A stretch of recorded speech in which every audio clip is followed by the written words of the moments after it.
Fastest selling luxury vehicles in February of 2026. We're going to give you that list. Luxury car buyers prioritize style, performance, innovation. They don't worry too much about is it cheap on gas or how frugal this vehicle is. They actually care about how enjoyable it is and the overall experience. I'm going to share a list of some of the fastest selling luxury vehicles for you today based on Car Edge data and also the market day supply, which is the number of days it would take to sell out the entire inventory across the US if they continue to sell at the current pace. I'm also going to share with you my personal favorite and the vehicles I would personally own. Let's get into it now.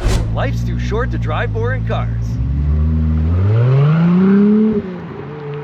The first vehicle is the Lexus GX at a market day supply of 30. Now, the GX has that new 3.4-liter twin-turbo V6, and we've heard about some of the recalls, but it doesn't stop a lot of buyers from buying these vehicles because they've garnered a lot of popularity. A lot of people love the brand, the name, Lexus. A lot of people are still trusting it regardless, contrary to some of the issues. There was a total of 2,378 of these for sale, but in the last 45 days, they've sold as many as 3,593 units across the US. Even with all of the recalls and the potential engine troubles, there's enough well-heeled buyers that still have the confidence in the Lexus product. And a sticker price starting around $80,947. I love these vehicles. It also gives you third row. It's essentially a rebadged Toyota, robust, utilitarian, and that seems to be the current trend, creating SUVs that are built for the off-road. But these vehicles are selling like hotcakes, means that it doesn't matter how much it costs. Now with the banks willing to throw money at you,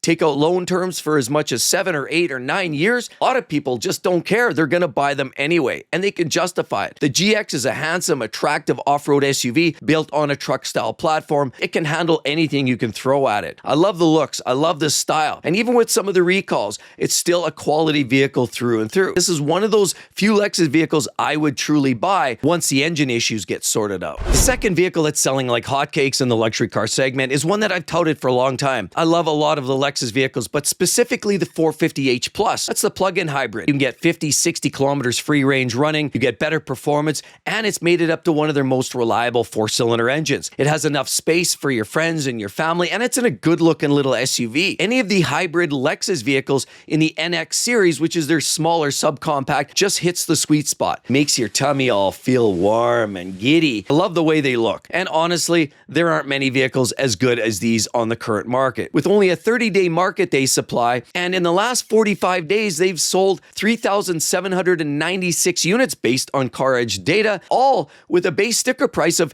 $54,465. So they're not cheap, but there's still enough people in that top 10 to 20% that find that they can go out and justify buying these beautiful vehicles. Now, as I've said before, I would definitely buy the 450h Plus NX. They have all of the performance, the style, the free range. You drive to work, drive home, plug it in every day, and never use an ounce of fuel in the summertime. They're very frugal, perform well, and they're very attractive. Who doesn't want an NX hybrid? Thanks so much for all the new members supporting the channel. If you want your own emoji, priority questions, and sneak peek of a new video, or you just want to support the channel, be sure to hit down there, hit that link. That's going to do all the work for you. Thanks again so much, everybody. The third one happens to be the Lexus RX hybrid. That's the slightly bigger brother to the NX, a little more capacity. And it was sad back in 2021 when Lexus said bye-bye to their 3.5-liter V6, but all is not lost. They still have either a combination of 2.4-liter turbos and hybrids or 2.5-liter 4-cylinder NA engines with hybrids. It's the hybrid versions of Lexus, which they do so well. Lexus and Toyota build the best hybrid systems and ECPP systems on the market, bar none. People know they're doing their homework. And the Lexus RX hybrid is that vehicle with a mere 30 days market day supply. It's no shock when you walk into the dealer and realize that you're going to have to wait to get your new RX hybrid. In the last 45 days, they've sold as many as 7,420 units, and all of that with a base sticker price of $64,374. They're not cheap, but I love them. They're stylish, they're great. In some cases, some people are backdating and they look and probably buy themselves maybe a 20, a 21 model year to get the V6, but these you can't go wrong. And there haven't really been a whole lot of issues with the 2.4 turbos or the 2.5-liter 4-cylinder NA engines. These are definitely a workhorse, reliability, absolutely their middle name. And let's be honest, Lexus has some of the most attractive attractive and comfortable, well-made luxury SUVs on the market. For those of you that believe Lexus is very much a washed-over Toyota and it's not a true luxury vehicle, well, I've got one for you too. And this is a very popular model, starting around $204,981. It's no shock, it's a sticker shock. I love these vehicles. I love the utilitarian look, the style, the design. The Mercedes G-Class at a 30-day market day supply means that there's barely any of them on the lot. With that said, in the last 45 days, they've sold 1,417 of these G-Wagons. There's a lot of people with some serious cash. This is not a cheap vehicle, but people that want it, and they're willing to pay anything because there's simply nothing else like it. And the fifth position goes to a pair of Cadillacs. There's the base Cadillac and then the Cadillac ESV. Now, they both have slightly different market day supply. Of course, popularity. These always sell. They're sporty, they're great looking, they're powerful, they can tow and haul, but the Cadillac Escalade's been always a popular unit, sitting with a 27-day market day supply, and the Cadillac Escalade ESV is currently sitting with a 26-day market day supply, means they're very hard to come by, and you've probably got to wait. And there was a time when people were overpaying. In the last 45 days, there was over 3,000 sold of the base Escalades, and as many as almost 1,700 of the ESVs were sold in 45 days. Very popular, and especially considering the price tags that start from $125,000 and up. They're not cheap. I like the Cadillac Escalade. It's got a little GM behind it. We know there's some durability issues. The 6.2 has been a problem. The automatic transmissions, the 10 speeds have had their share of issues, recalls, lifter issues, crankshaft problems, and the rod bearing problems, of course. That's all being addressed, but regardless, when you want an Escalade, you're going to buy an Escalade. Before we get to the last couple of winners, when you're talking about a vehicle that's 30 or 60 days supply, the industry average sits around 60 to 90 days. You go beyond that, the dealers start paying something called floor plan. The floor plan costs are a cost of lending. That's right, there's an interest charges on there, and they start to lose money. So once the vehicle sits for a little bit longer, you know, that 90, 120, 150 days and beyond, they're starting to lose money and they're starting to get a little hungrier. That's where vehicles become much easier to negotiate on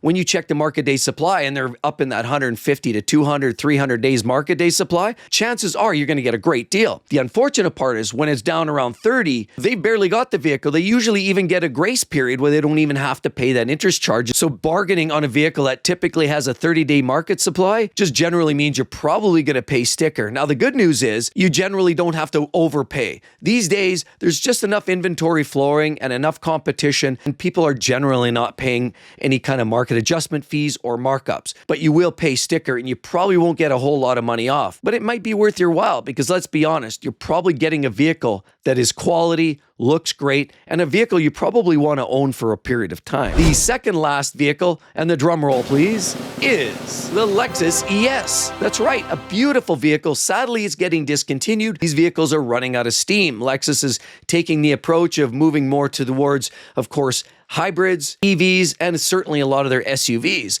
And sadly, the ES model is dwindling away, but people are starting to scoop those up because the Lexus ES, sitting at about a 25-day market day supply, means they're very hard to come by, and that market is shrinking. In the last 45 days, they've sold as many as 3,278 units. That's right, a ton of them. And that all considering a base price of over $50,000. Who doesn't love a Lexus ES? One of the most reliable vehicles that Lexus has ever produced. The last, and if not the best, they only have a 20-day market day supply. As well, in the last 45 days, they've sold as many as 3,650, is a vehicle that starts around $51,503. I've already said this before, I love the Lexus NX 450h Plus because the plug-in hybrid, but realistically, I would probably just go with a garden variety Lexus NX 350. Comes with a 2.4-liter Turbo 4, has all kinds of great amenities. It's competitively priced. It's attractive. Get something with the F Sport. It looks wonderful. These are absolutely magnificent.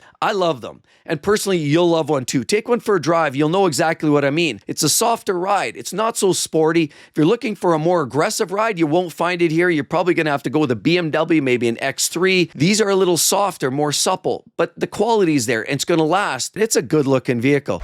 And many people start to ask the question, what's happening in the luxury car market? Are luxury car sales dying? There's lots of conversation about that. No, as a matter of fact, the vast majority of this list is consumed by luxury vehicles. That's right. Overall, if you include vehicles that are luxury or non-luxury, the majority of the list is full of luxury car vehicles, primarily Lexus vehicles. So it's clear indication those people that are buying vehicles today, who have the money today, are the people with better credit scores, still have the income, and are buying vehicles. It's what we're finding, our repossessions are now tied more directly to people that are borrowing for longer periods of time, negative equity, and lower end vehicles. So luxury car segment is going nowhere but up. Anyway, with that said, be sure to check out right there the only Lexus vehicles I would buy, and right down there, maybe the only BMW vehicles I would buy currently in 2026. Hope you all have a wonderful day, and we'll talk to you real soon, everybody.